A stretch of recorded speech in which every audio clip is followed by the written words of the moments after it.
కడుపులో చల్ల కదలకుండా కాసులు ఎలా కొల్లగొట్టాలో ఈవిడికి వెన్నతో పెట్టిన విద్య. చీటింగ్ కూడా ఇంత ఈజీగా చేయొచ్చని నిరూపించిన వనిత తెలుసుగా, ఈవిడే సంధ్యారాణి. ఆమె కేసును తోడే కొద్దీ మోసాల చిట్టా చిత్రంగా బయటపడుతోంది. ఆమె లీలలు వర్ణనాతీతం, ఆమె చర్యలు ఊహాతీతం. ఇలా కూడా కూడబెట్టచ్చా అనేంతగా ఆమె దోపిడీ దందా దర్జాగా నడిపింది. ఇది ఎలాగో ఇప్పుడు పిన్ టు పిన్ చూద్దాం.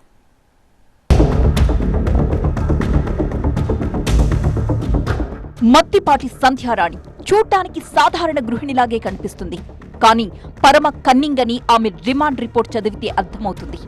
ఆమె అవినీతి చిట్టా ఓపెన్ చేస్తే తెలంగాణ ఆదిలాబాద్ నుంచి ఏపీ గన్నవరం అటు దుబాయ్ దాకా విస్తరించింది. హైదరాబాద్ మణికొండలో ఓ ఫ్లాట్, కూకట్పల్లిలో మరో ఫ్లాట్, ప్రగతి నగర్లో ఇంకొక ఫ్లాట్. ఇలా ఆస్తుల్ని పెంచుకుంటూ పోయిన సంధ్యారాణి ఆదిలాబాద్ దాకా వెళ్ళింది. అక్కడ ఒక బ్యాంక్ వేలంలో 3 అంతస్తుల భవనాన్ని కొనుగోలు చేసింది.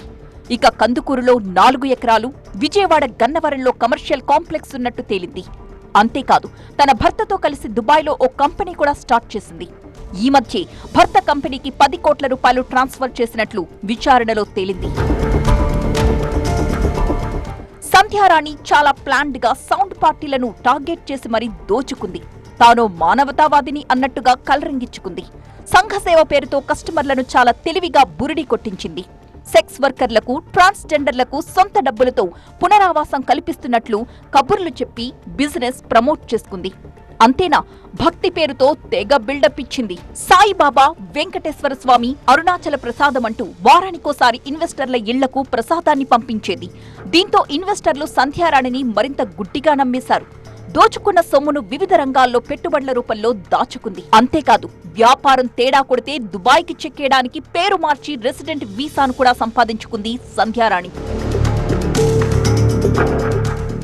ఇలా ఒక్కటేమిటి, తవ్వే కొద్దీ ఈ రాణికాసుల రంగమ్మ దొంగలీలలు బయటపడుతూనే ఉన్నాయి. సంధ్యారాణి పెద్దగా చదువుకోకపోయినా తెలివితేటలు మాత్రం అమోఘం.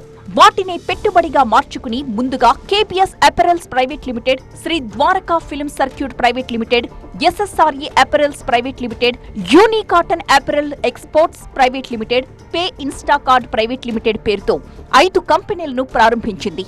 భర్త, కొడుకుతో పాటు తెలిసిన వాళ్లను డైరెక్టర్స్ గా మార్చింది. చీటింగ్ చిత్రానికి అదిరిపోయే స్క్రీన్ ప్లే అల్లేసింది. స్కూల్, ఇండస్ట్రీ, కార్పొరేట్ యూనిఫామ్ల కాంట్రాక్ట్ ఉందంటూ పెట్టుబడుల్ని ఆకర్షించింది. ఇందుకోసం గచ్చిబౌలిలో 4 అంతస్తుల బిల్డింగ్ రెంట్కు తీసుకుంది. 1000 మంది స్టాఫ్ ని రిక్రూట్ చేసుకుంది. అదిరిపోయే ఎక్విప్మెంట్ తో అట్రాక్ట్ చేసింది. ఆడిటర్ వెంకట్రాజ్కి క్లయింట్లను ఆకర్షించే పనుల్ని అప్పగించింది. ఏపీలోని వైశాఖకి చెందిన దొరయురాజు సీసీఎస్ పోలీసులకు కంప్లైంట్ ఇవ్వడంతో ఈ సంధ్యారాణి బాగోతమంతా బయటపడింది. దీంతో ఆమె కుటుంబ సభ్యులంతా తలో దిక్కు పరార్. వాళ్ల కోసం వేట ముమ్మరం చేశారు పోలీసులు. సంధ్యారాణి బాధితుల్లో చాలా మంది వెల్ నోటెడ్ పర్సన్సే ఉన్నారట. వాళ్లంతా మోసపోయినా కంప్లైంట్ ఇవ్వడానికి మాత్రం ఇష్టపడ్డం లేదని తెలుస్తోంది. కోట్ల రూపాయలు కొట్టేయడానికి రెక్కల కష్టం అక్కర్లేదు. కడుపులో చల్ల కదలకుండా కూడా సంపాదించొచ్చని నిరూపించింది సంధ్యారాణి.